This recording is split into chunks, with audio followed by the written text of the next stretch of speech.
Alhamdulillahirabbil alamin wassalatu wassalamu ala asyrofil anbiya'i wal mursalin wa ala alihi wa ashabihi ajmain. Amma ba'd. Sahabat-sahabat, ikhwani wa fillah, ahlan wa sahlan. Saya sangat senang sekali bisa membersamai Anda semua di sini di forum dakwah digital. Ahlan wa sahlan.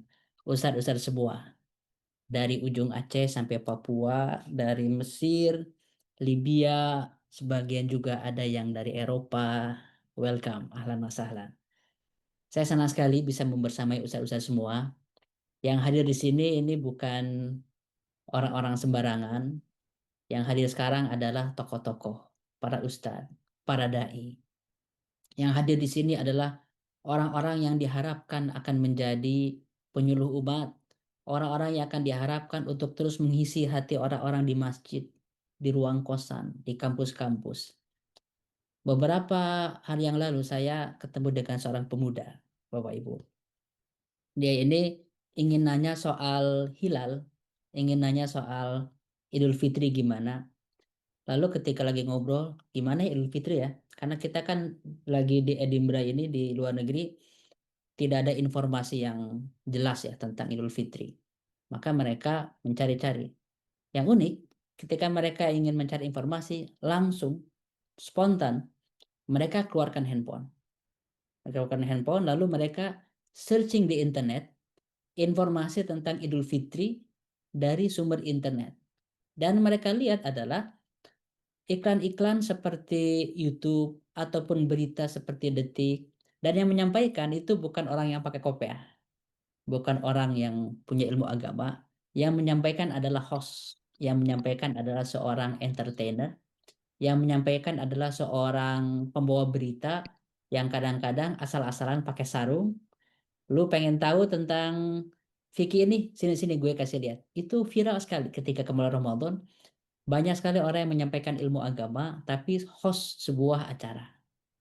Nah, ini menarik ketika saya lihat, luar biasa.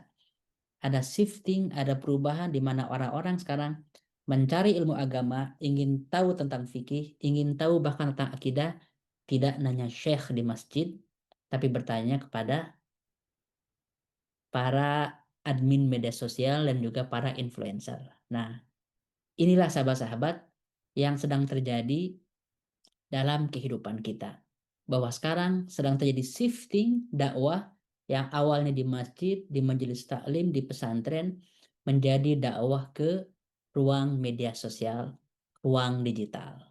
So, sahabat-sahabat, ikhwani wa fillah, ustadz-ustadz yang saya hormati, insya Allah dalam beberapa menit ke depan dan juga nanti akan ada forum-forum lanjutan, kita akan berdiskusi dengan sangat detail tentang bagaimana kita membangun dakwah di Indonesia ini yang diisi oleh real ulama-ulama, yang diisi oleh ustadz-ustadz, yang diisi oleh LC-LC, kiai-kiai yang punya ilmu agama, tapi juga siap perform di sosial media.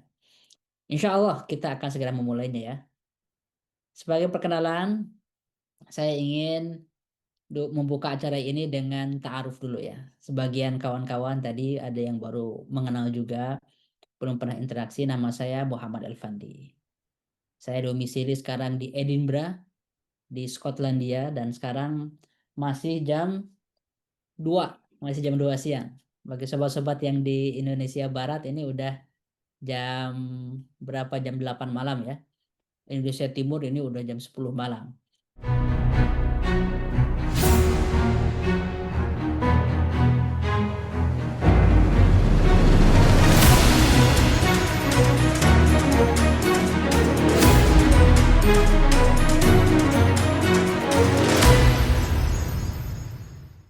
Bapak Ibu saya hormati, ini adalah sebuah keresahan sebetulnya. Keresahan tentang kali ini orang-orang itu sekarang bisa belajar apapun, bukan hanya belajar agama. Mau belajar tentang teknologi, mau belajar tentang marketing, bahkan banyak sekali orang-orang yang bisa mendebat dokternya karena merasa bisa tahu informasi tentang kesehatan dari internet. Orang googling. Tapi lama-kelamaan dari googling itu, sekarang orang bisa nanya ke AI. Semuanya bisa disajikan dengan sangat cepat oleh artificial intelligence.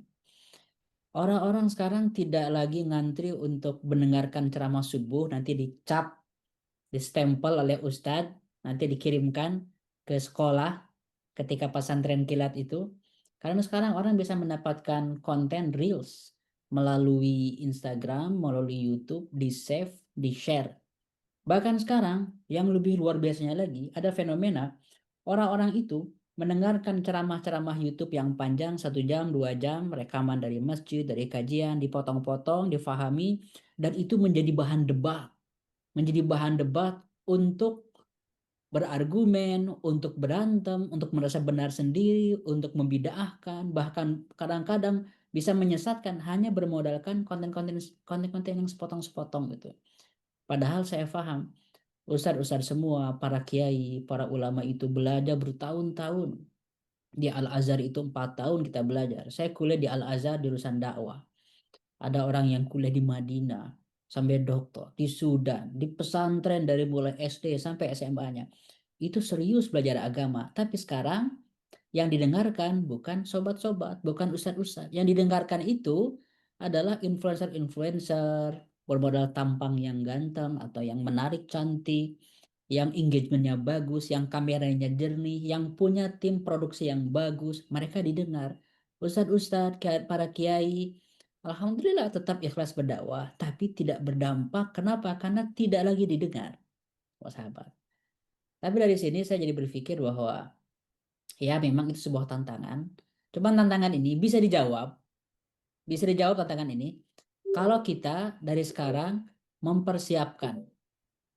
Dari sekarang kita mempersiapkan, dari sekarang kita mulai reset mindset, dari sekarang kita mulai mencicil skill-skillnya karena segala sesuatu itu bisa dipelajari. Segala sesuatu itu bisa dimulai. Maka dari itu, usaha-usaha semua, kita menyelenggarakan acara ini untuk mendampingi. Dan nanti insya Allah ke depan pun kita akan bikin acara-acara seperti ini lagi ya, walaupun tidak reguler. Agar apa? Agar Bapak Ibu usaha-usaha semua mengerti bahwa sekarang kita sedang ada shifting of mindset, sedang ada perubahan cara belajar di mana orang-orang mulai menjadikan agama itu sebagai komoditi. Orang-orang menjadikan agama itu sebagai sarana menarik engagement, dapat perhatian, nanti dapat attention, follower naik, bisa diapain aja. Itu yang sedang terjadi. Dan kadang-kadang yang melakukannya orang-orang yang tidak memiliki misi agama, mungkin tidak memiliki ilmu agama. Cuma di saat yang sama kita tidak bisa marah-marah, kita tidak bisa kesel, kita tidak bisa menyalahkan. Ngapain ente-ente bikin kayak gini? Alhamdulillah kita bersyukur masih ada yang kayak gitu. Cuman ini nggak cukup. Saya punya mimpi agar usaha-usaha semua juga bisa bertumbuh, usaha-usaha semua juga bisa mulai mengimbangi lautan konten-konten yang diisi oleh orang-orang yang tidak memiliki basis ilmu agama. Makanya secara khusus ya, program ini didedikasikan untuk para ustadz, untuk para kiai, untuk para sarjana keislaman, untuk mahasiswa-mahasiswa yang kuliah jurusan keislaman secara khusus. Jadi kalau di grup ya, di grup kan ada yang bicara, kalau saya mau belajar agama boleh ikut nggak? Kalau bisa jangan. Kenapa? Karena nanti orang belum punya agama terus sudah mulai ngomong di depan publik, dipublikasikan. Itu justru itu yang bisa jadi balun mobil sesat dan menyesatkan. Kalau belum punya ilmu agama, belajar baik-baik baru nanti menjadi pendakwah publik. Kalau dakwah dalam arti kecil bisa aja. Tapi kalau pendakwah publik mengajarkan itu harus dengan ilmu yang valid. Nah, ini perkenalannya tadi sudah disampaikan. Saya sedang S3 di sini, baru tahun pertama ya. Sampai 2028 insya Allah saya akan di United Kingdom, di Skotlandia ini. S1 di Azhar, S2 pernah di Prancis, dan juga pernah S2 kali di Inggris, di Manchester University. Lalu aktivitas saya nulis, membuat training, membuat buku, bikin konten-konten, membuat silabus yang saya sudah buat berbagai topik ya. 7 strategi ini sebetulnya bisa dilakukan oleh siapapun, dari mulai memasang mindset-mindset yang tepat, lalu juga kita merumuskan kita ingin menargetkan siapa, membuat modul, membuat personal branding, sampai nanti Anda juga bagaimana membuat program yang menghasilkan income dari dakwah, dari konten, dari e-course, dan membangun tim. Insya Allah, 7 hal ini yang coba kita bahas secara singkat ya, dengan waktu yang ada. Yang pertama tentang mindset, Bapak Ibu yang saya hormati. Mindset dakwah ini, yang disebut mindset itu kan pola pikir yang kita gunakan untuk menjawab persoalan zaman. Maka mindset itu sangat dipengaruhi oleh perkembangan mindset itu. Mindset dakwah di zaman Rasulullah dengan sekarang jauh berbeda. Prinsip-prinsipnya sama. Ud'u ila sabili rabbika bil hikmah wal mau'izatil hasanah wajadilhum billati hiya ahsan. Berdakwahlah kepada orang yang terdekat, ilal aqrab fal aqrab. Sama prinsipnya, tapi mindset yang harus kita bangun di zaman AI ini pasti akan ada perubahan. Nah, makanya kita tidak bisa, Bapak Ibu, ketika kita ingin bersaing, ketika kita ingin mengisi dakwah digital di abad yang baru, menggunakan beberapa pola pikir lama ketika zamannya berbeda total. Ketika zaman dakwah verbal dari mimbar ke mimbar, ketika dakwah dari pesantren dari majelis taklim, ketika sekarang orang mentransmisikan dakwahnya lintas negara dalam satu waktu, saya jam 2 siang, di Anda jam 8 malam. Beda 7 jam, beda 8 jam zona waktu, bisa mendengarkan yang langsung. Bahkan sekarang ada orang yang bikin konten dari robot, teks dirubah menjadi suara, dikasih video, menjadi konten. Orang bisa percaya seperti itu. Karena kita tidak bisa membedakan mana yang asli, mana yang palsu. Ini bahaya sekali kalau kita tidak beradaptasi dengan perkembangan zaman. Maka saya coba merumuskan beberapa mindset yang saya kira dibutuhkan ya oleh para ustadz ini. Pertama, kita jangan melihat bahwa dakwah itu menyampaikan saja ceramah one shot gitu. Banyak orang yang sudah menerjemahkan, memberikan tarif, definisi apa itu dakwah. Tapi saya ingin memberikan definisi yang sederhana, menurut saya singkat, padat, dan juga merangkup jami' mani. Dakwah itu saya definisikan adalah taujihun nas, mengarahkan manusia, ngajar, irsyadat, memberikan nasihat, nasai, memberikan peringatan, tauji, mengarahkan manusia ilallah pada Allah Subhanahu wa taala. Walakin la yakfi ila hadza. Tidak cukup hanya mengarahkan, tapi murafaqatuhu, mendampingi, mengarahkan manusia ke jalan Allah dan mendampingi mereka ila abwabil hidayah, sampai ke pintu hidayah. Pintu hidayah banyak. Kita tidak berkewajiban mengislamkan orang, mensolehkan orang karena hidayah dari Allah. Tapi kita berkewajiban menuntun terus berkali-kali, bukan sekali. Sampai ke pintu hidayah. Mau ikut, mau nggak ikut, itu terserah Allah baru. Itulah yang dilakukan oleh Nabi Muhammad di depan pamannya Abu Talib. Sudah dikerongkongan, tetap dia tidak bersyahadat. Udah bukan urusan Rasulullah. Nah, kadang-kadang kita merasa terlalu pede hanya karena kita sudah melakukan sekali dua kali sudah cukup, padahal masih banyak tugas yang perlu kita tuntaskan kalau kita ingin merealisasikan dakwah itu. Jadi dakwah itu adalah proses yang panjang. Dakwah is a long process, not one shot effort. Bukan sekali aja udah. Jadi jangan pernah berpikir kalau kita bikin konten setelah itu nggak ada yang nonton, setelah itu kita ditinggalkan, kita bilang yang penting saya sudah menyampaikan. Belum, Ustadz. Bahkan belum menyampaikan, baru sekali. Nabi Nuh itu lailan wa naharan, pagi siang, sembunyi-sembunyi terang-terangan, 950 tahun. Jadi kalau bikin konten 100 konten YouTube nggak ada penontonnya, udah bikin 1000 postingan, tidak ada engagementnya, belum itu. Mungkin butuh 10.000, mungkin butuh 20.000 konten. Karena kita perlu mendampingi terus-menerus dalam waktu yang cukup lama, bukan sebentar. Oke ya. Ini yang pertama mindsetnya. Jadi jangan pernah membuat program dakwah hanya sekali dua kali. Harus siap dengan waktu yang panjang karena dakwah itu bukan one shot. Yang kedua mindsetnya. Objek dakwah nih yang menarik. Objek dakwah adalah umat manusia kan kita sudah tahu. Wa ma arsalnaka illa rahmatan lil alamin.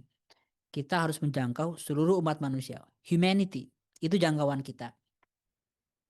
Jadi artinya kita ini mendakwahi itu bukan hanya mendakwahi orang-orang Islam. Sebetulnya ya. Kita kadang-kadang Bapak Ibu yang saya hormati ya. Saya kadang-kadang geli ketika melihat ada antara ustadz berantem, antar ustadz saling menjatuhkan. Walaupun kita tahu nih, walaupun kita tahu ada ustadz yang lain yang kontennya itu misalnya nggak berkualitas banget itu, nggak berkualitas banget. Tapi kalau kita tahu bahwa objek dakwah itu humanity, al-insaniyah, kita akan ngerasa bahwa ya memang nggak terlalu bagus ya selama tidak sesat ya, selama tidak sesat, nggak terlalu oke tapi lumayan dia sudah menggarapnya. Masih banyak umat manusia yang belum tergarap. Berdasarkan riset terbaru ya, umat manusia sekarang kata Pew Research Center itu ada kira-kira 8 miliar. Umat Islamnya hanya 2 miliar. What does it mean? Ma makna hadha? Hunaka 6 malayin. 6 balayin, afwan.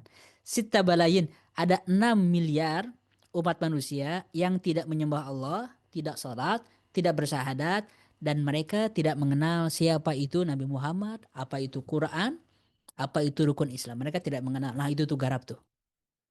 Jadi saya ingin mengajak Anda semua, ini dai-dai Indonesia, ini ulama-ulama, hayu. Ini ada ruang yang sangat luas untuk kita garap. Kalian ini santri-santri Azhari-Azhari ataupun dari Saudi, dari Libya, kawan-kawan ahli syariah semua. Wah, ini garapan semua nih. Garap banyak sekali umat manusia yang belum tersentuh oleh dakwah. Jadi kalau Anda mulai melihat kayak gini, kayaknya semakin banyak dai kita semakin senang. Kenapa? Karena tugas kita terlalu besar.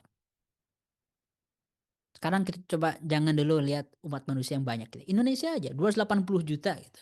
Ada berapa dai? Sedikit dai itu, yang dai yang benar-benar yang bisa mengajak orang itu. Jadi objek dakwah itu sangat luas sehingga kita ini penting pemahaman ini sehingga jangan ada FOMO. Apa tuh FOMO itu? Fear of missing out. Takut kehilangan, takut kekurangan, takut punya jatah, takut keambil orang. Banyak ketakutan sehingga melihat orang lain itu kompetitor, melihat orang lain itu musuh, melihat orang lain itu sikut-sikutan. Kenapa dia dapat undangan ya, gue enggak ya. Hati-hati. Kenapa? Karena objek dakwah masih lebih banyak dibanding kuantitas dai.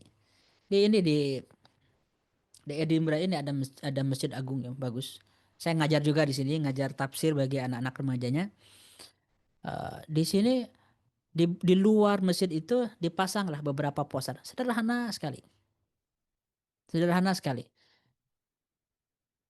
Di poster itu tertulis beberapa hadis Rasulullah agar dibaca oleh orang-orang bule. Hadis-hadisnya adalah yang kalau kita terjemahkan itu tidak ada keutamaan antara orang Arab di depan orang Arab kecuali yang ketakwaan. La fadla baina Arabi wa ajami illa bittaqwa. Itu kan hadis Rasulullah sallallahu alaihi wasallam.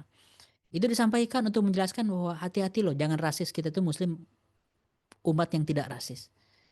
Orang tidak tahu karena mereka berpikir orang Islam itu rasis. Orang berpikir orang Islam itu jumud. Maka kita perlu menyampaikan di depan orang yang tidak beragama. Jadi ruang untuk menyampaikan Islam di depan orang yang tidak bertauhid itu masih terlalu banyak. Nah, jadi tidak ada yang namanya ruang untuk sikut-sikutan kompetisi dengan sesama dai itu. Yang ada adalah kolaborasi. Nah, itu objek dakwah ya. Objek dakwah itu umat manusia. Sehingga Bapak Ibu tenang. Objek itu masih terlalu banyak, nggak akan kehabisan. Tapi ketika kita ingin mulai berdakwah langsung, kita harus spesifik. Walaupun objeknya umat manusia, kita tidak bisa menggarap seluruhnya.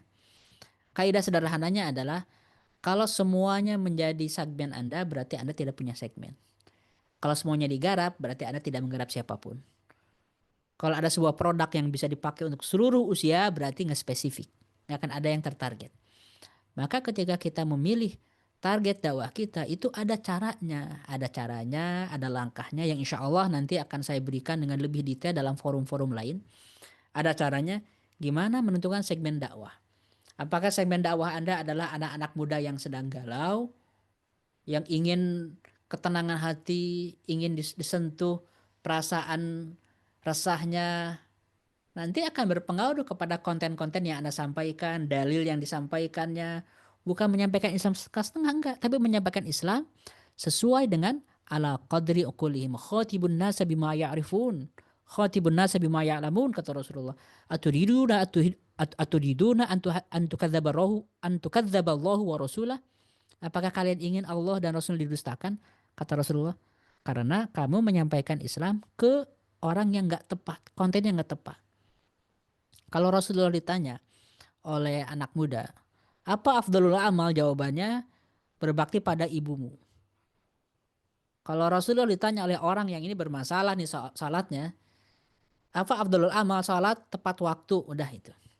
Nanti ada lagi, ketika ada yang nanya, Rasulullah ingin mengarahkan agar dia berani, afdalul a'mali kalamul haq inda sultanin jair. menyampaikan kalimat kebenaran di depan penguasa yang tiran. Jadi jawaban Rasulullah itu sangat segmented sesuai dengan target dakwah yang beliau hadapi. Itu kejeniusan Rasulullah dalam memilih target dakwah.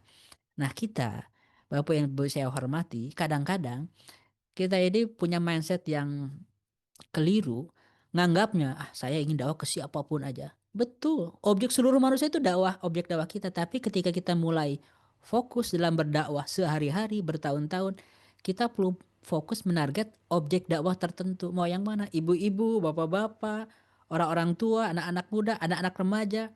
Karena nanti ada skill yang mengikuti. Misal, kalau Anda ingin fokus berdakwah, saya ingin fokus dakwah tentang akhlak Rasul bagi anak-anak SD SMP. Itu beda loh bahasanya. Barangkali Bapak Ibu tidak perlu menggunakan kopiah. Ustadz-ustadz barangkali tidak perlu menggunakan jubah atau apa. Pakai jaket, pakai kaos, bahkan warnanya bukan hitam, bukan putih, warnanya kuning, warnanya pink bagi ahwat-ahwat itu. Gayanya bukan Assalamualaikum warahmatullahi wabarakatuh. Halo deh anak-anak. Yuk kita ngaji sekarang yuk. Sekarang kakak akan bilang, kakak bukan syekh, bukan kiai. Nggak usah Anda menyebutkan LC, MA, doktor di depan anak-anak SD. Itu target dakwah loh. Tapi ketika Anda ingin masuk target dakwah ke para profesional, ke orang-orang yang sangat rasional, logis, liberal, mungkin Anda perlu menggunakan jas. Mungkin Anda perlu menggunakan mobil, bukan Avanza, bukan Xenia, tapi Anda perlu menggunakan Ferrari, menggunakan BMW, menggunakan Mercedes terbaru. Mungkin ya. Kalau Anda ingin berdakwah di kalangan yang sangat menghargai kearifan lokal, nilai-nilai tradisional, ganti jasnya. Barangkali Anda harus menggunakan sarung. Sorban di sini warna hijau, jangan warna pink sorban atau warna ungu. Warna hijau, warna yang dekat dengan keislaman dalam anggapan beberapa orang itu. Anda juga menggunakan title-title kiai, ajengan, ataupun buya yang lebih dekat difahami oleh masyarakat. Kalau target Anda orang-orang non-Indonesia, nggak bisa dalam bahasa Sunda, bahasa Indonesia. You must speak in English. Parlez en français. Anda menyesuaikan dengan target dakwah. Nah, karena kita kadang-kadang tidak mengerti target dakwahnya siapa, pada akhirnya semuanya digarap, semuanya dicoba, semuanya dibikin kontennya. Pada akhirnya nggak ada yang jadi. Hukum konsentrasi itu, hukum fokus itu, kalau semuanya kita coba, tidak akan ada yang mantap, tidak akan ada yang nendang. Saya seorang praktisi bela diri. Saya ikut karate, ikut judo gitu. Kita selalu diajarkan kalau misalnya mau bertanding, kalau kita ini mau ada turnamen, kita dilatih untuk fokus dengan satu dua jurus, tapi dilatihnya ratusan kali. Dibanding kita menggunakan 100 jurus, tapi dilatihnya cuma 10 kali, 20 kali. Jadi kalau kita ingin memukul, namanya ada pukulan Gyakusuki itu. Kalau kita ingin memukul, kita harus latihan memukul itu 1000 kali. Kita ingin nendang, mawa shigeri ke atas itu, dengan karate, kita perlu melatihnya 1000 kali. Sampai benar-benar mantap. Dibanding 100 jurus kita coba, tapi nggak ada yang nendang. Nggak ada yang kena target. Nah kadang-kadang itu yang terjadi Bapak Ibu. Satu objek dakwah itu perlu didekati dengan skill, dengan kapasitas, dengan konten, dengan formulasi materi, silabus yang sangat spesifik sesuai dengan targetnya. Kalau kita tidak menentukan targetnya, kita tidak akan bisa memberikan performance dakwah terbaik. Dan tiap orang pasti beda-beda di sini. Nah, bagaimana cara memasang target?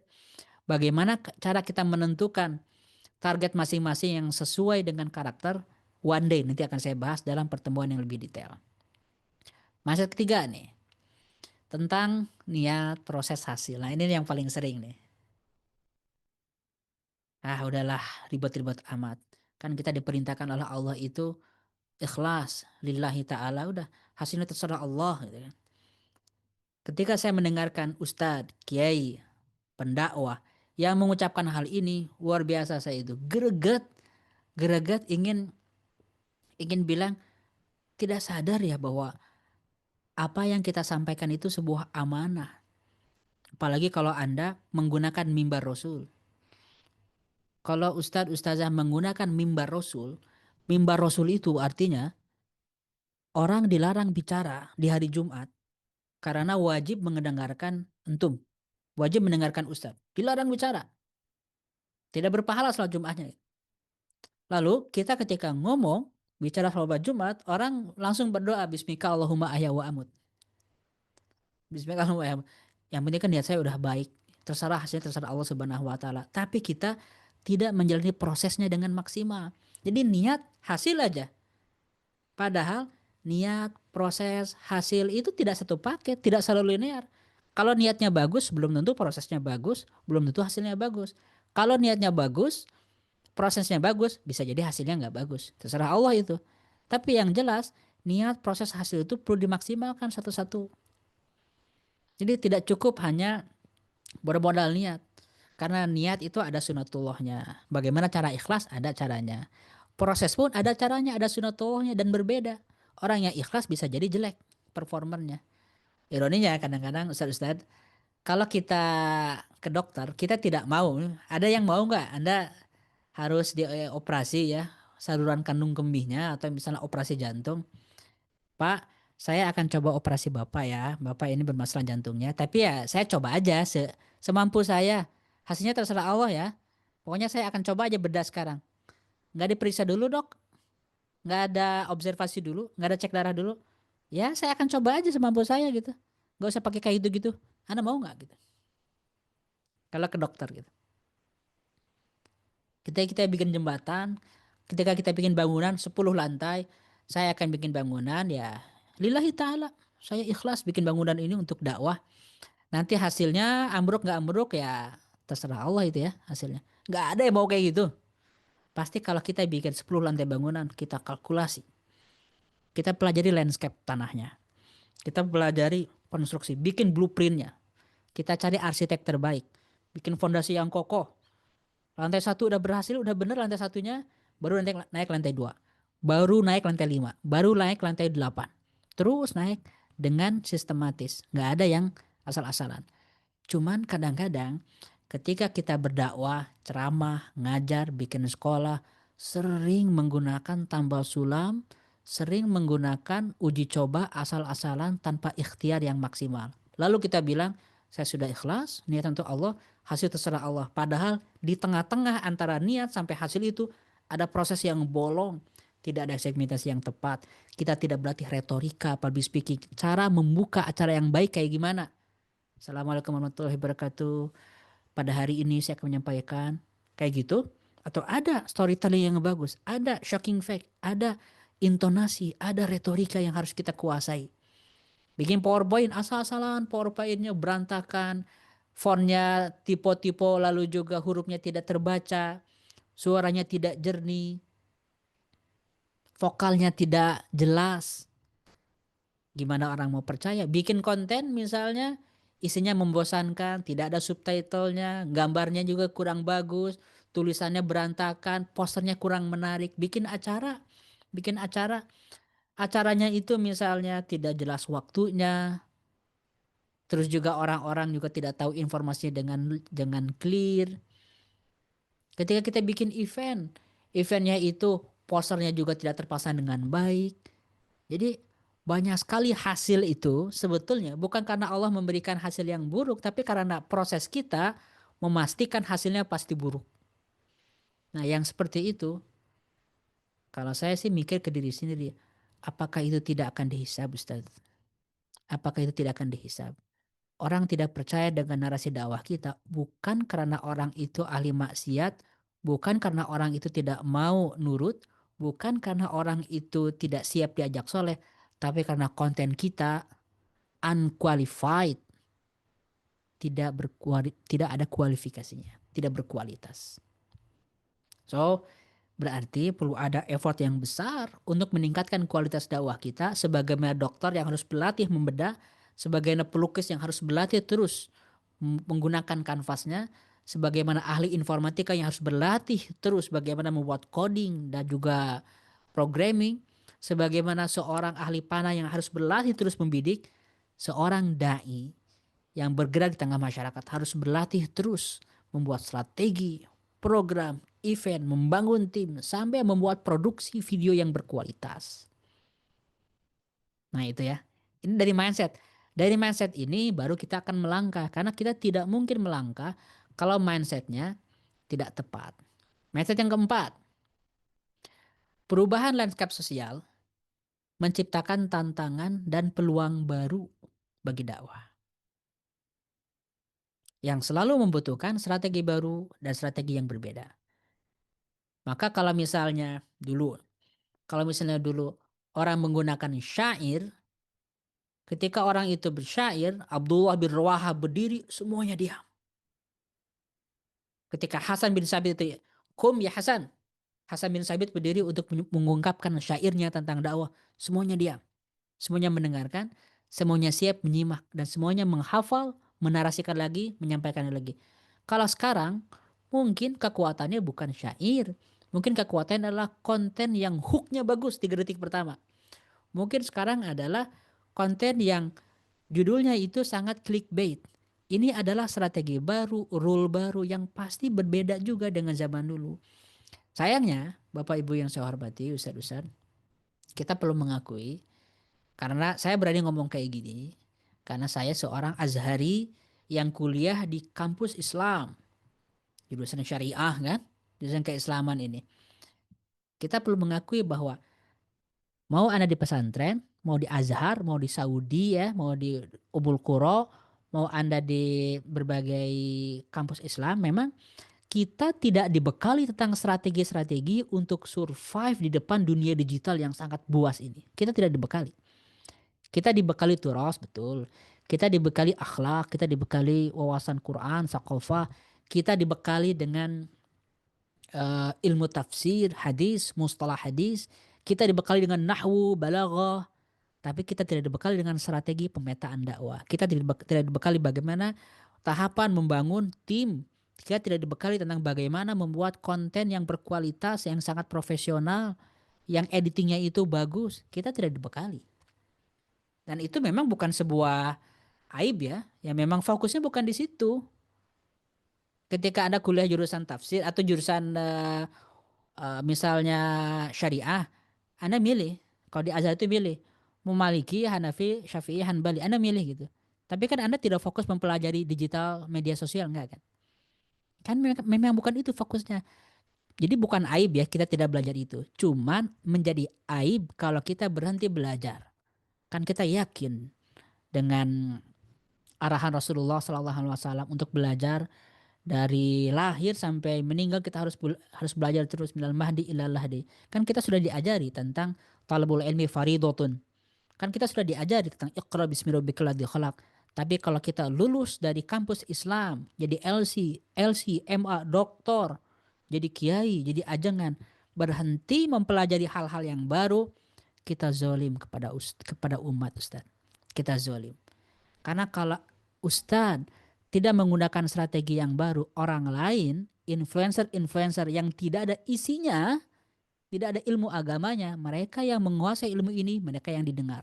Mereka yang menguasai strategi ini, mereka yang akan di-follow, mereka yang di-like, mereka yang akan dijadikan referensi untuk berpikir, bersikap, bahkan mengajarkan lagi ke istrinya, ke anaknya, ke adik kelasnya, ke murid-muridnya. Khatir jiddan. Bahaya sekali. Jadi ini mau tidak mau, eh, hayya ya ini, hayya nata'allam, muwasafat jadidah, muwasafat jadidah, kriteria-kriteria baru yang perlu dimiliki oleh para dai. Nah, insya Allah detailnya one day nanti akan saya ceritakan. Mindset kelima yang perlu kita butuhkan. Nah, ini agak penting dan sering dilupakan. Saya yakin poin ini banyak yang kontraksi. Silahkan dialog dengan saya, kritisi saya, tanya saya, ataupun debat saya. Kalau Anda tidak sepakat, Anda maftuh. Saya terbuka untuk berdialog. Banyak orang yang berpikir kayak gini. Dakwah itu udah ikhlas lillahi ta'ala. Kita nggak usah ada kompensasi materi untuk dakwah kita itu. Kenapa? Karena itu menjual agama. Apakah betul menjual agama? Apakah betul menjual agama? Ada dai-dai yang memang pada dasarnya ini orang-orang kaya. pada dasarnya dai-dai. Kayak seperti ini ya, Imam Abu Hanifah. Pengusaha tulen gitu kan. Anda pengusaha tulen bukan? Ada siapa lagi misalnya ya? Orang-orang yang dai-dai itu kaya karena dia ini disuplai oleh negara. Ya iya, Daulah Abbasiyah. Anta tutarjim hadhihi nuskhah sanu'tika dhahab hasbal wazan alkitab. Antum menerjemahkan buku digaji oleh Daulah Abbasiyah dengan emas seberat buku yang dia terjemahkan. Bukunya 2 kilogram kali 2 kilogram emas kali berapa sekarang? 1 gramnya itu hampir 2 juta. Kali aja itu. 4 miliar Ustadz satu buku ketika diterjemahkan di zaman dulu. Ibnu Khaldun dia menulis buku Tarikh Ibnu Khaldun dengan magnum opusnya Muqaddimah Ibnu Khaldun digaji oleh pemerintah. Ibnu Syihab Az-Zuhri. Antum tahu semua Ibnu Syihab Az-Zuhri menjadi teladan kita ahli hadis yang mengumpulkan hadis. Tapi apakah beliau itu hidup melarat? Tidak Ustadz. Mereka ini bergerak, gak mikir apapun, gak mikir dapur, gak mikir soal part time, gak mikir nanti ini gimana ongkosnya, gak mikir apa-apa. Kata Umar bin Abdul Aziz, "Ungzuru ma fi hadisi Rasulillah, fa inni khiftu durusal ilmi wa dhihabal ulama." Coba observasi, lihatlah semua yang berhubungan dengan Rasulullah, cari, kumpulkan. Saya takut ulama-ulama pada meninggal sehingga ilmu hilang. Itu nggak gratisan Ustadz. Didanai satu gepok, satu apa namanya, satu kantong emas, silakan eksplorasi. Itu zaman yang ideal kayak gitu. Zaman yang ideal kayak gitu. Ulama nggak usah mikir apa-apa. Dan itu sedang terjadi di beberapa negara. Di Saudi Arabia kayak gitu. Di Saudi Arabia ustaz-ustaz kiai nggak usah mikir apa-apa. Nggak usah mikir apa-apa. Kenapa? Mereka nggak digaji. Mereka dikasih cek kosong. Terserah antum mau tulis berapa aja, mau beli villa, mau beli rumah, mau beli pesawat, mau beli mobil terbaru, tulis di situ. Syekh Sudais, Syekh Patrud, Syekh Sa'ad Al-Ghamidi, dikasih aja udah gitu. Saudi Arabia Ustadz itu. Di Mesir nggak kayak gitu, melarat Ustadz-Ustadz. Di Edinburgh University, di Edinburgh, orang jadi dosen, orang ngajar nih. Ini Ustadz, ada Ustadz, pakai misalnya, ini Ustadz agama lain ya maksudnya. Ustadz agama lain, pakai baju ininya, pakai kopiah agama mereka, masuk ke gereja, keluar gitu kan, ngajarin teologi, digaji. Oleh siapa? Oleh negara. Ketika orang mengajarkan teologi, ngajar teologi di Universitas Edinburgh, teologi Kristiani, digaji oleh negara setidaknya 3.500, 3.570 juta minimal, bisa jadi 4.080 juta sebulan. Nggak mikir apa-apa, nggak mikir apa-apa. Jadi banyak sekali orang-orang itu fokus dengan karya dedikasinya karena didanai. Nah, di sebuah negeri antah berantah ini kan nggak kayak gitu, Ustadz. Nggak kayak gitu. Antum ceramah dari pagi sampai sore, istri nanya di rumah gitu. Gimana susu anak bisa beli besok nggak? Udah ada belum? Namanya. Nantilah insya Allah Allah akan menukar rizki. Itu tuh kalimat kalamul haq uridal bihi batil. Kalimat yang saya akan betul, tapi Anda zolim dengan istri Anda sendiri, dengan keluarga sendiri. Gitu. Di saat yang sama Ustadz, orang ngajar matematika digaji, orang mengajar psikologi digaji, orang kuliah kedokteran lalu menjadi dosen ilmu kedokteran digaji, orang kuliah informatika lalu menjadi dosen, bukan hanya dosen, menjadi pengajar, mentor, tutor, training, mengajar informatika, orang bayar. Lalu orang juga belajar tentang ini satu ini, gerak gini-gini, gerakan. Ayo, ingin hidup sehat? Daftar kursus kepada saya, kursus gym bersama siapa? Apa namanya? Aderai bersama Didi Kobuzer. Silakan bayar 1 juta untuk satu paket training. Mereka punya ilmu, mereka lalu mengapresiasi ilmunya dengan mencas seperti itu, bayar. Satu lagi saya kasih contoh, termasuk dosen tafsir, dosen ilmu hadis, dosen ilmu syariah, dosen ilmu bahasa Arab di UIN, di Universitas Muhammadiyah, semuanya digaji. Tapi ustadz-ustadz, ketika berdakwah di tengah-tengah masyarakat beralasan lillahi ta'ala, lalu Anda menzolimi keluarga, menzolimi waktu Anda. Nah, setidaknya berpikirlah gini. Dana itu bukan hanya untuk diri Anda, bukan keluarga Anda. Ada umat yang perlu dibiayai oleh kemandirian finansial Anda. Jadi stop mengatakan bahwa dakwah yang ikhlas itu dakwah yang gratis. Dakwah yang ikhlas itu adalah dakwah yang berniat pada Allah Subhanahu wa taala, mau berbayar ataupun gratis. Jadi hukumnya mubah. Coba kasih saya satu ayat, satu dalil, satu dalil yang mengharamkan seorang dai, seorang ustadz mengambil ujroh, upah dari pengajaran dakwahnya. Satu aja. Yang ada adalah image itu. Jadi kenapa sekarang banyak ustadz-ustadz itu di bawah, ini mayoritas ya, tidak seluruhnya. Karena seluruhnya banyak yang sukses, pemilik pesantren, pemilik sekolah, mereka sukses. Ustadz-ustadznya nggak kayak gitu. Pemilik pesantren mungkin sukses, dana sekolah. Tapi ustadz-ustadznya UMR semua. Pemilik ma'had besar, pemilik yayasan, oh mereka kaya. Ustadz-ustadznya minimalis semua. Jadi ketika kita mengantar anak pakai mobil, setelah itu, nah kamu ngaji baik-baik ya, ngaji baik-baik biar kamu soleh. Tapi kalau kamu udah gede, jangan lupa kamu harus belajar yang kuat biar kamu jadi arsitek, biar kamu jadi dokter. Ketika ngelihat di pinggirnya ustadznya parkir motor yang sangat sederhana, itu bukan sebuah aib, memang. Tapi orang boleh berpikir bahwa kasihan, nelangsa maka jadi ustadz itu. Nah, ini pun diubah ustadz mindsetnya gitu.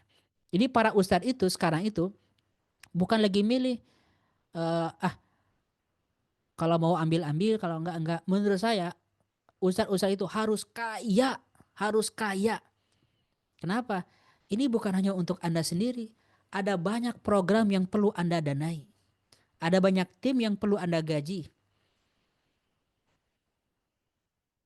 Orang-orang lain ya, agama-agama sebelah itu, mereka itu bawa kitab sucinya, sini, apa namanya, berobat kepada kami, baru diajari kitab suci.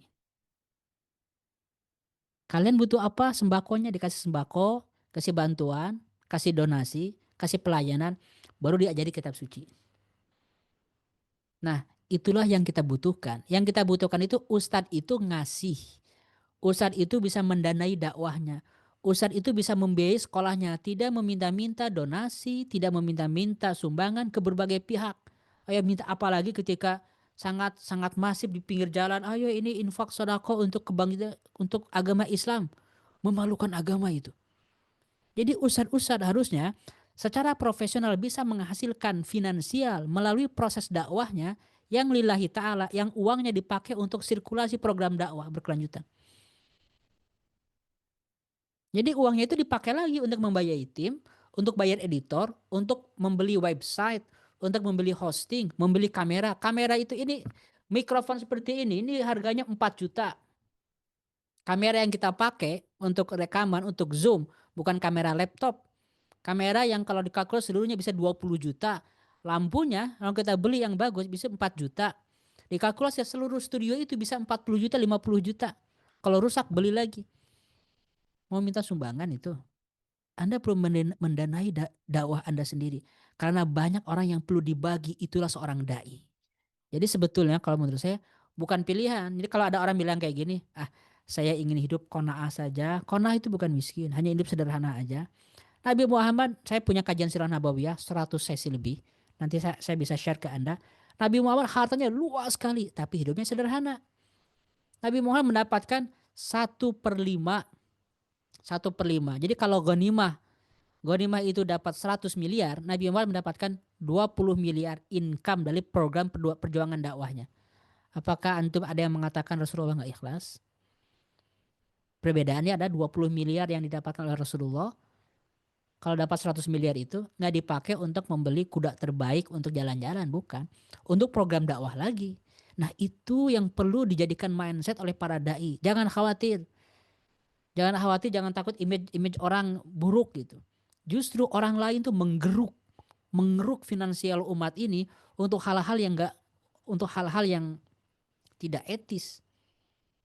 Jadi Ustaz, saya sangat sayang kepada Ustaz. Saya punya konsentrasi tinggi ingin menaikkan taraf hidup para ustaz dan juga berkualitas hidup mereka. Jangan sampai ustaz-ustaz dieksploitasi terus. Antum dipaksa ikhlas, dipaksa untuk ini, tapi salah kaprah. Padahal itu hak antum dan hak keluarga antum. Boleh intinya gitu. Kalau Anda tidak sepakat, silakan debat saya. Saya bisa berdialog soal itu. Jadi soal ini penting ya. Jadi jangan pernah ragu untuk membuat sebuah program yang ada monetasinya, pendaftarannya. Karena kalau ada orang yang tidak sepakat dengan hal ini, maka silahkan buka sekolah free dan jangan minta sumbangan.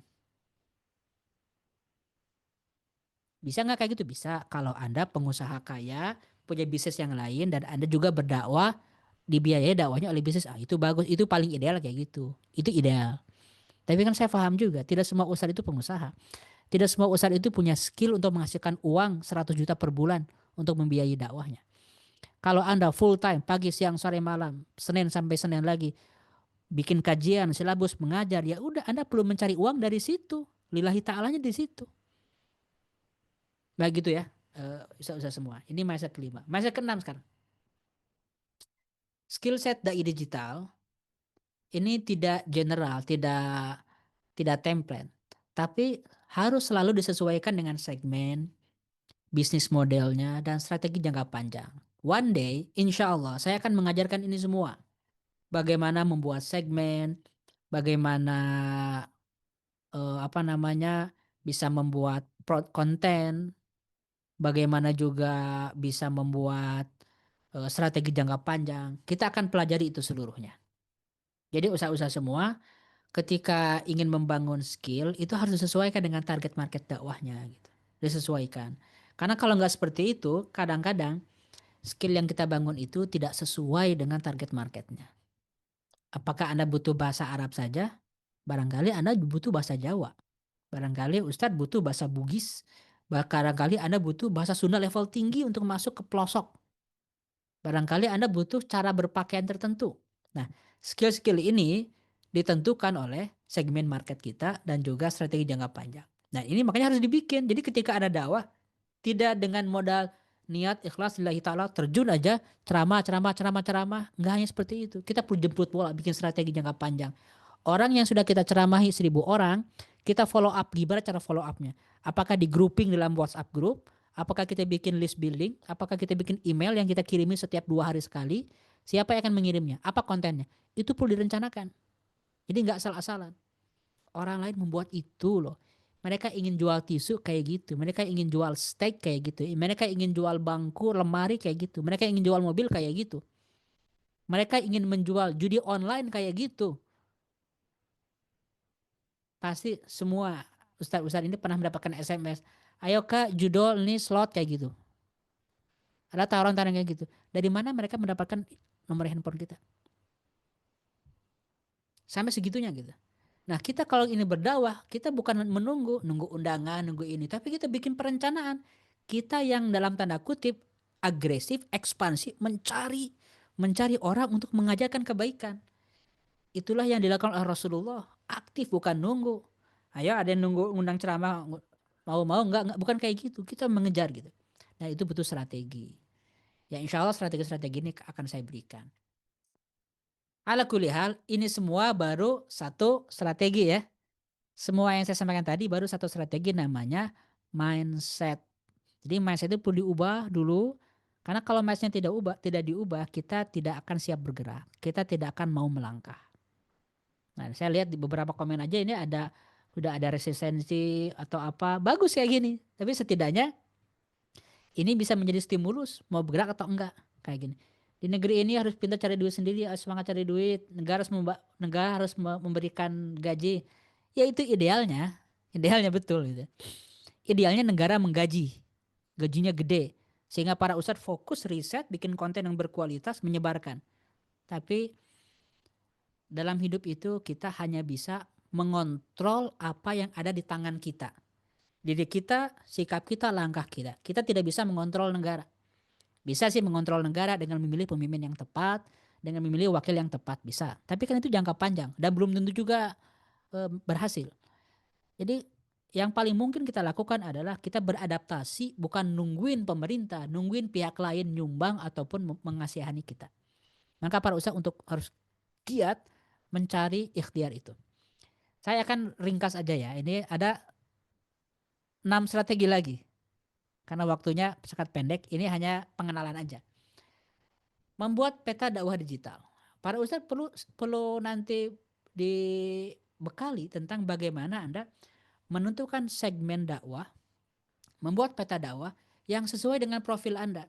Bagaimana melihat potensi Makassar, potensi Padang, potensi Bandung, Subang, potensi Bogor, potensi Jogja, diidentifikasi potensinya itu. Jumlah masjid yang ada, kajian yang ada, mengidentifikasi. Ini namanya ma'rifatul maidan, mengenal medan dakwah. Termasuk mengidentifikasi diri kita, apa skill kita, apa yang kita punya, apa yang kita bisa, diidentifikasi sehingga kita menemukan, disebutnya itu niche. Ini istilah marketing. Marketing kan tidak diajarkan. Jangankan di jurusan tafsir, di jurusan dakwah, saya jurusan dakwah ini. Itu tidak diajarkan tentang strategi marketing. Yang diajarkan adalah prinsip-prinsip dakwah secara umum saja. Nah, yang seperti ini perlu di-upgrade di kalangan para ustadz sehingga para ustadz itu memiliki peta yang jelas. Sehingga tiap orang, tiap ustadz itu memiliki rencana jangka panjang. Kalau saya memulai dakwah di tahun sekarang 2025, 2035, 10 tahun lagi, ini loh capaian dakwah saya, segmen saya, jamaah saya, orang-orang yang berhasil saya pengaruhi, yang berhasil saya kasih ilmu agama, dan mereka berubah, mereka mengubah lagi keluarganya, mengubah lagi murid-muridnya. Perlu ada strategi kayak gitu. Itu kalau mau serius ikhtiarnya, bukan hanya bermodal niat baik, hasilnya terserah Allah Subhanahu wa taala. Nah, ini nanti dalam forum yang lebih eksklusif nanti akan saya bagi bagaimana dengan detail cara membuat peta dakwah, khususnya peta dakwah digital. Strategi ketiga, bagaimana menyusun modul kajian sistematis. Nah, ini juga sederhana tapi mungkin nggak kepikiran sehingga nggak dilakukan. Itulah manusia ya kadang ya. Sederhana, bisa kita lakukan, tapi nggak kepikiran, jadi nggak dilakukan. Nah, modul ini berharga sekali Ustadz-Ustadz. Karena hari ini kita ini dibanjiri oleh informasi sehingga orang itu semakin mencari kajian konten yang lebih mendalam, yang lebih punya diferensiasi. Kalau ngomong general, semua orang bisa, semua orang bisa. Dan kita tidak bisa memberikan konten-konten berkualitas kalau kita hanya bermodal isi kepala kita saja. Walaupun taruhlah ingatan Anda dahsyat, Anda hafiz Quran, 30 juz berhasil dihafal. Tapi ketika menyampaikan itu hada syai'un akhar, hada alam akhar, kawakib ukhra. Kawakib ukhra. Al-arad ad-da'wi laisa bisawa ma'a ilm. Tidak sama. Maka ketika para ustadz itu ingin mengartikulasikan, menyampaikan isi kepalanya, itu perlu bikin silabus. Bagaimana cara bikin silabusnya? Insya Allah yaumil ayyam ana sa'u'rid lakum. Sa'ubayyin bis saraha, sa'ubayyin bil wudu, manhajiyan, khutwat. Bagaimana membangun modul. Saya sudah punya kira-kira 300 modul lebih. Ini diantaranya ya, modul Al-Hadarah Al-Islamiyah 25 sesi. Bikin semuanya. Sehingga setiap ilmu, setiap muqarrar yang pernah saya pelajari di Al-Azhar itu benar-benar maksimal terpakai oleh silabus-silabus. Saya punya juga modul silabus Sirah Nabawiyah. 63 episode yang sekarang saya kembangkan menjadi 100 episode. Silabus ini. Jadi kalau saya menyampaikan Sirah Nabawiyah dengan silabus ini, udah saya bisa menyampaikan 100 jam dan sistematis, konsisten sesuai dengan tahapannya.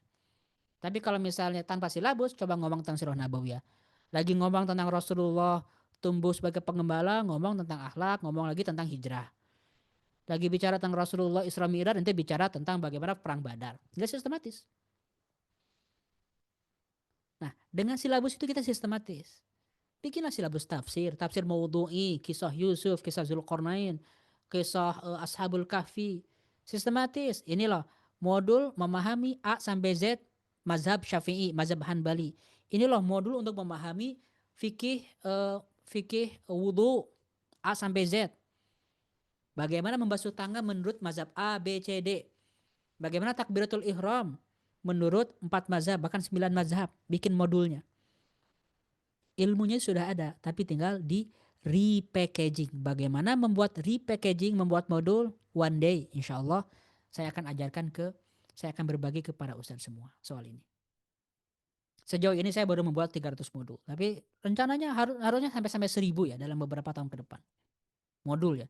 Satu modul itu setidaknya 30 halaman satu modul. Jadi kalau misalnya saya bisa bikin 1000 modul berarti 30.000 halaman modul. Satu halaman modul itu PDF bisa juga ya berbentuk PowerPoint. Kalau satu halaman itu bisa kita buat teks. Ini jangka panjangnya ya Pak Ustadz. Kalau satu halaman PDF itu bisa dibuat narasi satu halaman teks Microsoft Word, berarti satu modul itu setidaknya sudah ada 30 halaman. 10 modul udah bisa jadi satu buku itu. 10 modul itu. Satu buku. Jadi kalau punya 300 modul bisa jadi 30 buku kalau mau dibuat. Dan itulah yang insya Allah sedang saya lakukan. Mengkonversi kajian modul menjadi buku-buku. Jadi ada efek kumulatifnya. Selain Anda menyampaikan juga bermanfaat bagi Anda punya karya. Ya. Dan modul tidak sama dengan membuat buku. Ini strategi membuat modul. Jadi bagaimana menyusun modul, bagaimana risetnya, dan dahsyatnya ini artificial intelligence, mau itu ChatGPT, mau Gemini, mau Anda pakai Grok, ini benar-benar bisa mempercepat. Bukan dibikinkan modulnya, enggak, jangan salah paham dibikinkan modul oleh AI, bukan. Tapi AI bisa mempercepat proses kita membuat modul. Misal, saya kasih contoh. Misal saya ingat Rasul mengatakan sebuah statement apa yang sederhana misalnya yang Rasulullah tadawu misalnya, berobatlah. Oke, berobatlah. Anda ingin ngomong tentang COVID. Kalau Anda ingin cari kata berobatlah, apa yang perlu Anda lakukan untuk mencari hadis itu, mentahrijnya. Dan ngomong-ngomong ketika Anda ingin mentahrijh, dibikinnya di modul untuk mencarikan kata-kata sunnah itu dibuatnya oleh tim Jerman dan Belanda. Itu kan ironi. Sekelompok ilmuwan Jerman dan Belanda membuat Mu'jam Mufahros li Alfazi Sunnah yang mereka non muslim, yang dipakai oleh ulama-ulama kita. Dipakai oleh ulama kita. Mereka bikin kayak gitu loh. Mu'jam Mufahros. Tapi sekarang mungkin itu sudah bisa kita gantikan. Mu'jam Mufahrosnya itu diakses oleh artificial intelligence seluruhnya, sehingga kalau kita nyari kalimat Rasulullah tadawu atau kalimat Rasulullah innamal a'malu binniyat, cari di kitab apa, Sahih Bukhari, Sahih Muslim, di kutubu tis'ah yang mana, nomor berapa, halaman berapa, ada semuanya gampang. Dalam waktu 10 detik. Sehingga Anda sudah punya referensi langsung. Nah, cara-cara kayak gini banyak sekali tips-tips yang bisa Anda gunakan sehingga ketika Anda mulai membuat konten itu bisa sangat cepat dengan syarat pikiran Ustadz lah yang memimpin, bukan AI yang membuatkan. Jadi AI itu sebagai disebutnya itu RA, Research Assistance. Research Assistant kalau kita bayar orang lumayan tuh, satu orang 3 juta per bulan, 5 orang 15 juta itu. Ada seorang pakar sirah nabawiyah, dokter Raghib Serjani di Mesir, itu research assistantnya banyak. Kalau sekarang udah ada AI, saya yakin itu bisa diminimalisir itu. Lebih lebih besar lagi karya-karyanya. Ini modul. Strategi keempat, Ustadz. Membangun personal branding. Ustadz ingin dikenal dengan identitas seperti apa. Dan identitas itu tidak sekedar bentuk kopiah dan juga ungkapan. Apakah Anda ingin mencari ungkapan yang lain? Sudah ada yang pakai jamaah, oh jamaah. Betul, udah ada yang kayak gitu. Anda ingin mencari ungkapan lain, tidak sekedar gimmick-gimmick seperti itu. Tidak sekedar bentuk kopiah azhar kayak gini, nanti kopiah Nusantara, peci yang hitam. Nggak sekedar pakaian, tapi personal branding itu adalah narasi, komunikasi, diksi, istilah, intonasi, gaya, pakaian, satu paket komplit. Nah, para ustadz perlu membangun brand di depan jamaahnya, personal branding, dan juga di depan follower media sosial yang spesifik. Sehingga kita punya identitas. Karena sekarang kita sedang disebutnya itu the battle of perception. Sedang ada perang persepsi. Kalau kita tidak memiliki identitas yang kuat, orang nggak akan ingat. Kalau nggak ingat nggak dicari. Kalau nggak dicari nggak akan didengar. Kalau nggak didengar, Anda tidak akan berpengaruh. Dalam konteks pahala, amal Anda tidak mengalir. Gitu. Amal Anda tidak mengalir. Jadi personal branding ini sangat dibutuhkan dan nanti insya Allah dalam forum-forum yang lebih dalam saya akan berbagi bagaimana langkah-langkah setiap dai ustadz mau di kota, mau di kampung, di universitas ataupun di pesantren, setiap orang punya cara personal branding yang berbeda. Tidak masalah backgroundnya apapun. Dan riset saya tentang dakwah sekarang, riset S3 saya tentang dakwah, saya meneliti itu. Berbagai tipikal dai dengan identitas tertentu kuat. Bahkan ada ustadz-ustadz yang berceramah, bukan ustadz digital, ini ustadz benar-benar ustadz desa yang eh, membuat tabligh akbar di depan masyarakat yang sangat sederhana, bahasanya juga bahasa Jawa misalnya, itu direkam, diolah oleh tim tertentu sehingga viral dan menjadi identitasnya sendiri. Ada yang kayak gitu. Nah, dai-dai seperti itu sebetulnya saya lihat di Indonesia banyak, cuman kadang-kadang mereka itu satu diuntungkan, diuntungkan karena ada pihak tertentu yang melamar. Pihak tertentu yang melamar itu biasanya ya, dalam analisa saya sebagai peneliti politik, saya teliti itu. Pihak yang melamar itu, luar biasa Ustadz. Yang melamar itu kadang-kadang entrepreneur yang mikirin duit. Yang melamar itu adalah politisi. Yang melamar itu adalah agensi digital marketing ataupun agensi video, produksi konten kreatif. Tapi Anda para ustadz dijadikan sebagai talentnya.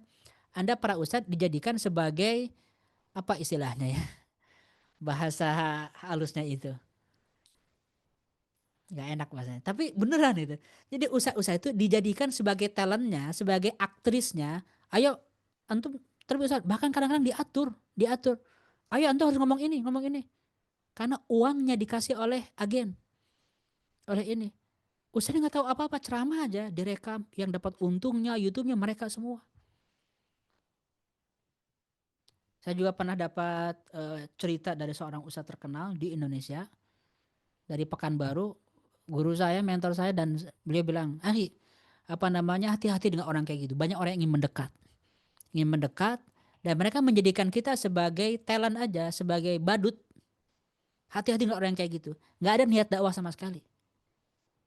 Nah, banyak orang yang viral karena didekati oleh pihak-pihak kayak gini, ya mereka untung juga, tapi Ustadz, kalau ngomong soal untung, kalau ngomong soal misalnya profit, atau ngomong soal maslahah, masalah yang didapatkan oleh ustadz itu barangkali hanya 10%, 90% ke mereka nggak tahu dipakai apa. Jadi kadang-kadang kita melihat ini sukses ya di mana-mana, agensi yang menyiapkannya gitu. Nah, saya ketika melihat kayak gitu, satu sisi geram, satu sisi ya gimana lagi, memang ustadz yang nggak punya kemampuan. Makanya para ustadz perlu bertumbuh. Jadi jangan biarkan agensi yang mengontrol ustadz, tapi ustadz yang membangun agensi sendiri, membangun tim sendiri, ustadz yang pegang kendali, ustadz leadernya. Ustadz sebagai bintangnya tampil di panggung, dan ustadz leadernya, ustadz yang mengontrol, ustadz yang memiliki tim, ustadz yang menyuruh, bukan ustadz yang disuruh. Jangan ustadz seperti para penyanyi yang ayo bangun di sini, bangun di sana, Anda diatur sendiri. Anda yang membuat strategi dakwah, Anda yang merencanakan, dan orang lain yang diatur, bukan Anda yang diatur. Dan itu butuh kemampuan. Butuh kemampuan. Karena kalau ini dunia ini sangat luar biasa buas. Kalau Anda tidak mampu, Anda dicaplok. Dan kalau Anda tidak mau bergabung dan tidak mau berkolaborasi dengan mereka, akhirnya Anda ketinggalan. Mereka akan mencari ustadz lain yang siap diorbitkan dan ikut ke mereka, dan ustadz ketinggalan. Jadi pilihannya adalah antara ustadz ikut ke mereka dan mulai berdampak, atau ustadz membangun kapasitas diri dan berdampak dengan tim yang Anda bangun sendiri, tidak mengandalkan tim orang lain. Hanya itu pilihannya.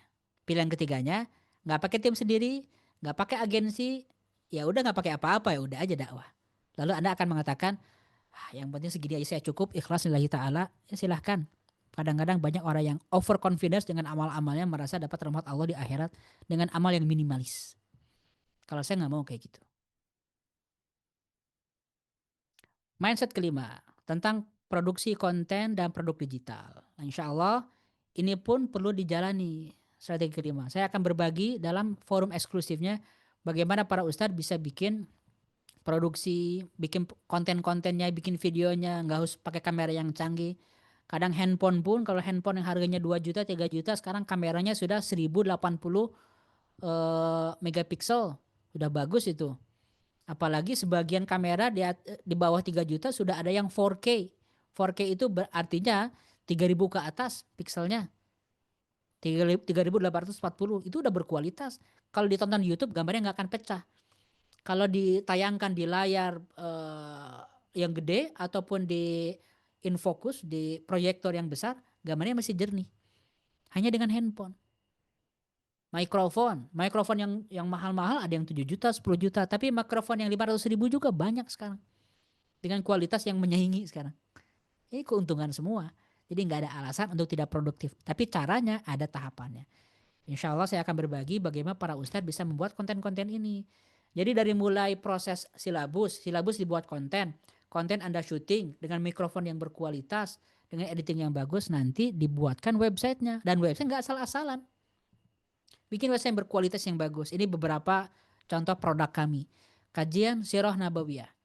Selama 2 kali Ramadan kita bikin. Ramadan 2023 5.000 peserta, 2024 5.000 peserta.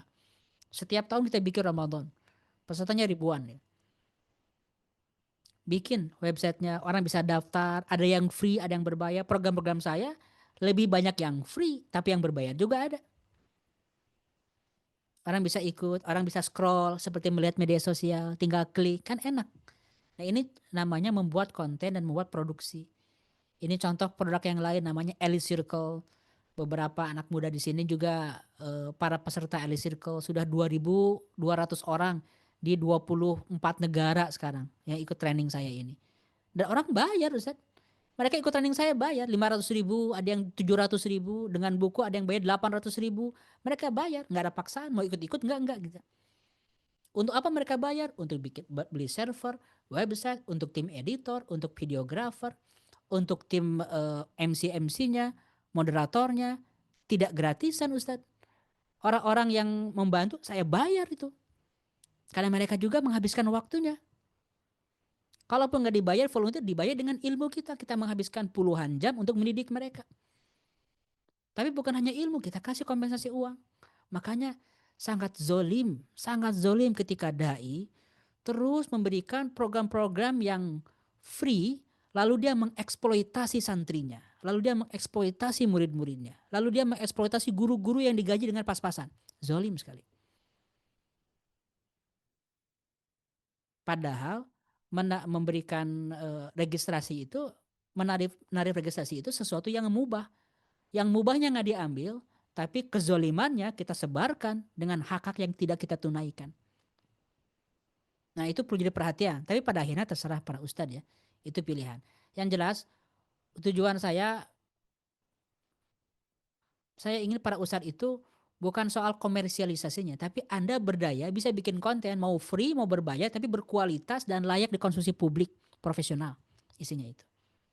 Terserah Anda mau memonetasi ataupun enggak. Itu intinya ya. Ini contoh kajian YouTube saya Sirah Nabawiyah yang dibuat dengan produksi yang sangat mahal, free, bisa diakses siapapun ini. Baru satu season.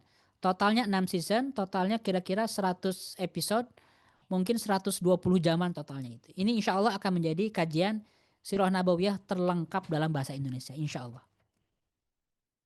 Sebagian bahasanya sudah saya rekam, tinggal diupload aja sedikit-sedikit. Anda bisa melihat Sirah Nabawiyah Elfandi di YouTube insya Allah. Yang keenam strateginya, membangun monetasi dan sistem yang sustainable. Ini yang saya bilang tadi, bahwa dakwah mandiri itu bukan pilihan tapi kebutuhan.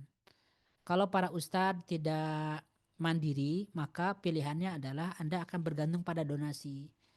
Ya tidak haram juga dapat donasi, alhamdulillah. Tapi jangan ngoyo, jangan agresif mencari uang, meminta-minta gitu. Lebih baik secara terhormat bikin sebuah program pendaftaran bayar 1 juta, ikut boleh, nggak ikut ya silakan, nggak punya uang nggak usah ikut. Anda nggak punya uang minta baik-baik dikasih beasiswa, itu terhormat dibanding Anda Minta-minta ke siapapun gitu. Minta-minta ke siapapun. Rasulullah bukan minta, Rasulullah minta ke Utsman bin Affan, "Man yashtari al-jannah?" Siapa yang mau membeli surga, silakan infak kepada Jais al-Usr dalam perang Tabuk gitu. Sepotong bacanya. Memang Rasulullah meminta infak dari para sahabat, tapi Rasulullah sudah mengeluarkan miliaran cash pribadinya hasil dari perang Badar, hasil ghanimah dari perang mana lagi? Perang Hunain. Kan perang Tabuk tahun ke-9. Perang Hunain tahun ke-8 itu sudah mendapatkan uang miliaran Rasulullah. Dikeluarkan dulu infaknya semuanya, setelah habis masih kurang untuk proyek dakwahnya, minta ke para sahabat. Bukan minta duluan sebelum apa-apa. 13 tahun dakwah Nabi Muhammad didakwahi oleh kocek sendiri, oleh tabungan Rasulullah dan tabungan Khadijah. Nah sekarang kita butuh para ustadz yang punya kehormatan diri kayak gini. Kehormatan finansial. Dan kalau para ustadz tidak punya skill bisnis, tidak punya skill untuk jadi kuli bangunan, tidak punya skill untuk menjadi pengacara, tidak punya skill untuk jadi dokter, skillnya adalah mengajar ilmu agama, carilah uang di situ. Jadilah terhormat. Dan uangnya dipakai untuk dakwah yang lebih gede lagi. Kembangkan lagi dakwahnya. Gitu caranya. Mungkin ada yang bilang, ya bagusnya bisnis. Ya silahkan kalau mau bisnis itu lebih baik. Tapi kan gak semua orang bisa kayak gitu. Gitu Pak Ustadz ya. Ini sebuah pilihan yang bisa Anda ambil. Tapi yang jelas perlu ada mekanisme sustainable sehingga dakwahnya itu tidak bergantung pada orang lain. Bagaimana cara membangunnya? Insya Allah nanti kita akan bahas dalam forum yang lebih eksklusif. Strategi ketujuh, yang terakhir.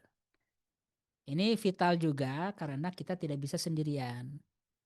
Ada striker, ada kiper, ada gelandang, ada playmaker kan dalam sepak bola. Ya sama.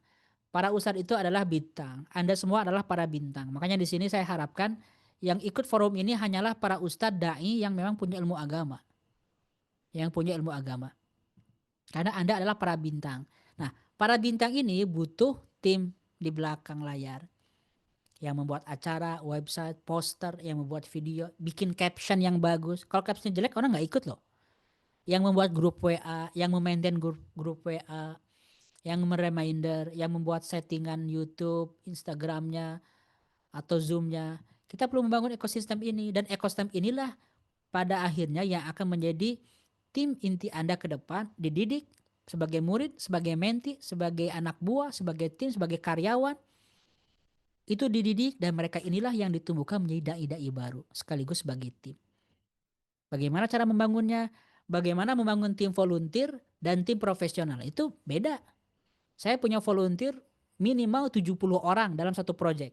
Ada lagi proyek-proyek yang lain, total volunteer yang saya kelola itu 100 orang dengan berbagai proyek. Volunteer ini juga ketika berhasil menghasilkan proyek yang bagus, mereka juga dapat income, dikasih gaji juga. Ada juga beberapa orang yang digaji profesional, memang tim full time gitu.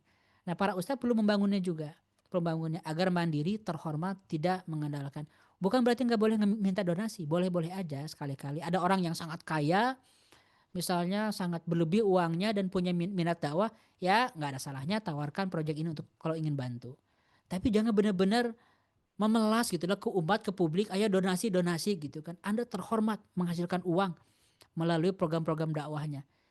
Muhammadiyah itu punya ratusan, ribuan sekolah institusi terhormat, punya unit usaha. Nggak ada tuh yang bilang Muhammadiyah matre. Nggak ada. Universitas Islam Negeri, kan UIN namanya, Islam. Atau Universitas Islam apa gitu kan. Nggak ada seorang pun di sini yang mengatakan bahwa mereka matre nyari duit dengan bikin universitas. Sekolah Islam terpadu kan ada registrasinya. Nah, Anda perlu membangun tim seperti itu untuk mendapatkan income dan juga dihasilkan income itu menghasilkan dakwah yang lebih gede para ustadz. Dan itu butuh tim, nggak bisa sendirian. Jadi tidak sekedar amplop ceramah ya, tapi bagaimana Anda menghasilkan keberlangsungan ekonomi untuk dakwah Anda jangka panjang. Nah itu Bapak Ibu yang saya hormati, ini hanyalah pengantar, hanyalah prolog yang insya Allah semuanya ini akan saya bahas dengan lebih detail dalam training eksklusifnya. Opsional. Anda mau ikut, silahkan. Kalau Anda ingin lebih mendalam, silahkan. Akan saya bekali dalam 6 sesi dalam Dakwah Digital Academy. Mulainya bulan depan, 6 sesi. Seluruh yang saya bahas ini akan saya bedah dengan sangat rinci. Ada PDF-nya, ada macam-macamnya untuk para ustadz yang ingin lebih mendalam dalam forum eksklusif. Yang tidak, ya berarti ya forum-forum Zoom seperti ini aja secara umum, yang waktunya tidak tentu. Begitu, ustadz-ustadz semua, kita buka forum tanya jawab. Assalamualaikum warahmatullahi wabarakatuh. Waalaikumsalam warahmatullahi wabarakatuh. Oke, alhamdulillah luar biasa. Boleh dong kirim reaksinya di kolom chat. Satu, dua, tiga kata yang mewakili sesi training premium dari digital di kolom chat. Apa sih yang insight yang didapat? Boleh para ustadz, bapak ibu semua di kolom chat. Satu, dua, tiga kata. Silakan apa yang didapat setelah momen ini. Boleh dong kasih apa ya, review ya, mengikuti Ustadz Elfandi itu sebelumnya seperti apa? Mungkin dari Ustadz SB, Kang SB boleh silakan. Oke. Oke, Masya Allah. Siap, Kang Diki, Ustadz Diki gitu ya. Singkat padat jelas saja. Oke, Kang Suden, apa yang udah dirasakan setelah ikut kelas-kelas Ustadz Elfandi sebelumnya? oke, baik. Bismillah, Assalamualaikum warahmatullahi wabarakatuh. Selamat malam, Ustadz, Asatiz, Bapak, Ibu sekalian. Salam kenal, saya Suden Bahaudin dari Bogor sebagai pengusaha entrepreneur gitu ya.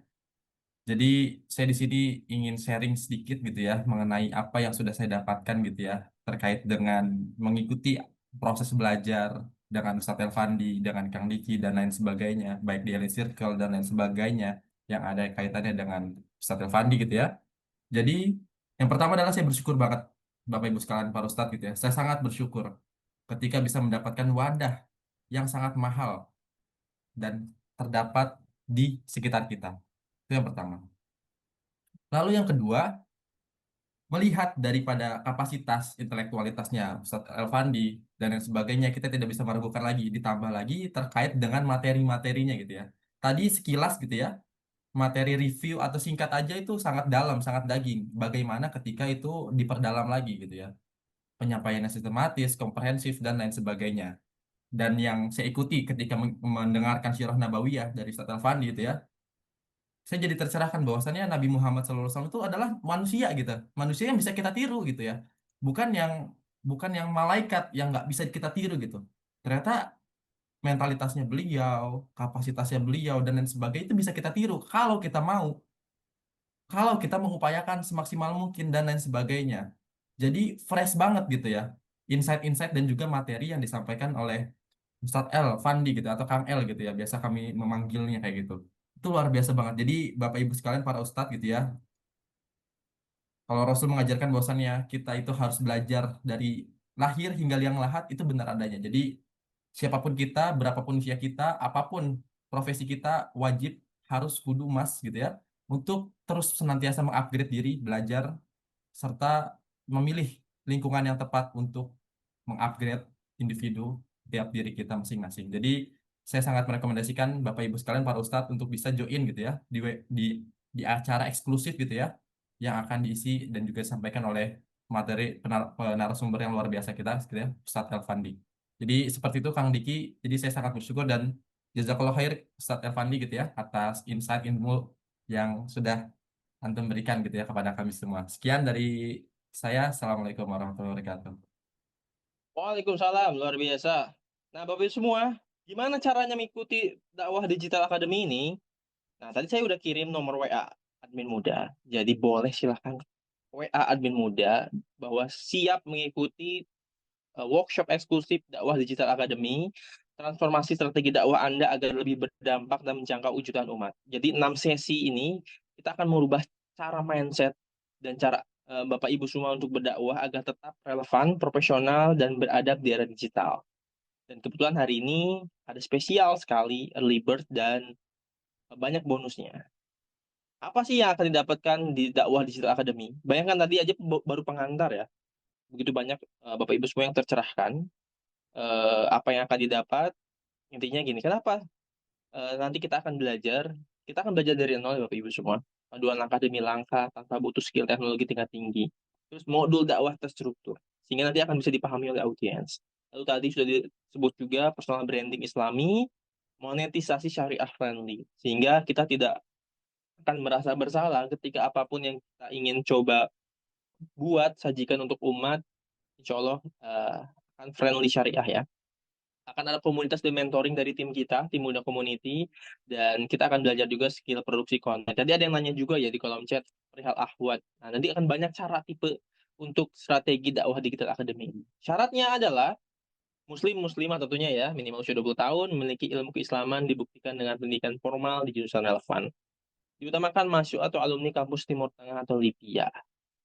Nah, kapan? Nah, ini modul 6 sesinya. Mindset dan peta dakwah digital Indonesia itu sesi pertama.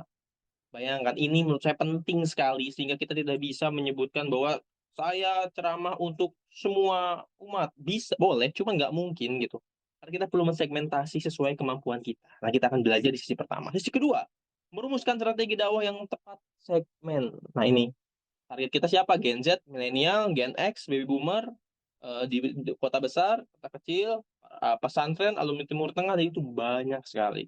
Kita akan belajar di sesi kedua. Sesi ketiga, bagaimana membuat modul kajian sistematis, cara cerdas riset materi, dan sebagainya. Sesi empat, membangun personal branding dan media sosial. Nah, ini penting sekali yang mungkin banyak keskip ya. Kayak tadi Ustadz Elvandi bilang, kita kuliah di jurusan Al-Azhar, kemudian syariah di kampus-kampus Timur Tengah, tapi kita lupa diajarin bagaimana untuk bisa survive dakwah di era digital ini. Tapi secara keilmuan, Bapak Ibu semua pasti punya ilmuwan syariah. Cuman kita mungkin belum dibekali bagaimana membangun personal branding di media sosial.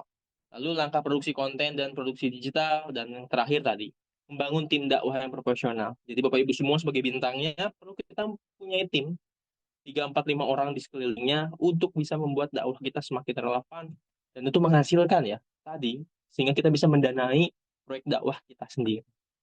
Maka dibimbing langsung oleh Ustaz Elvandi 6 sesi ke depan yang akan mulai 7 Juli. Fasilitas lengkapnya 6 sesi modul PDF, paket gold, paket silver, paket platinum.